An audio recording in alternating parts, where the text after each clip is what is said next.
પ્રધાનમંત્રી નરેન્દ્ર મોદીએ કૃત્રિમ બુદ્ધિ અને ડીપ ટેક સ્ટાર્ટઅપ્સના સંચાલકો સાથે મહત્વની ગોષ્ઠી કરી ભારતીય નવ ઉદ્યોગની શ્રેષ્ઠ કામગીરીને વડાપ્રધાને બિરદાવી। વડાપ્રધાન મોદીએ આ આધુનિક ક્ષેત્રોમાં કાર્યરત મુખ્ય વહીવટી અધિકારીઓ સાથેના સંવાદમાં નોંધ્યું હતું કે ભારતીય નવ ઉદ્યોગો સ્વાસ્થ્ય સંભાળ, સાયબર સુરક્ષા અને અવકાશ સંશોધન જેવા જટિલ ક્ષેત્રોમાં ઉત્કૃષ્ટ પરિણામો લાવી રહ્યા છે। પ્રધાનમંત્રી ખાસ કરીને આરોગ્ય ક્ષેત્રે નિદાન પદ્ધતિઓને વધુ સચોટ બનાવવા અને સાયબર સુરક્ષાના પડકારોને પહોંચી વળવા માટે પ્રયોજાતી નવીન તકનીકોની પ્રશંસા કરી હતી। સરકાર દ્વારા આ ક્ષેત્રમાં થઈ રહેલા સંશોધનોને પ્રોત્સાહન આપવા માટે જરૂરી નીતિ વિષયક સહાયની ખાતરી પણ આપવામાં આવી હતી। ભારતને વૈશ્વિક તકનીકી કેન્દ્ર બનાવવાના લક્ષ્ય સાથે આયોજિત આ બેઠકમાં પ્રધાનમંત્રીએ ભારપૂર્વક જણાવ્યું હતું કે ગહન તકનીક અને કૃત્રિમ બુદ્ધિનો ઉપયોગ સામાન્ય નાગરિકોના જીવનને સુગમ બનાવવા માટે થવો જોઈએ।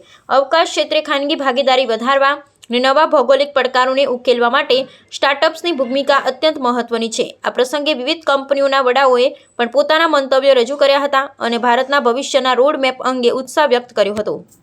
વિવિધ તકનીકી નિષ્ણાંતોના મતે આ પ્રકારના સિદ્ધાંત સંવાદથી રોકાણકારોમાં વિશ્વાસ વધશે અને સ્થાનિક સ્તરે નવા સંશોધનોને વેગ મળશે।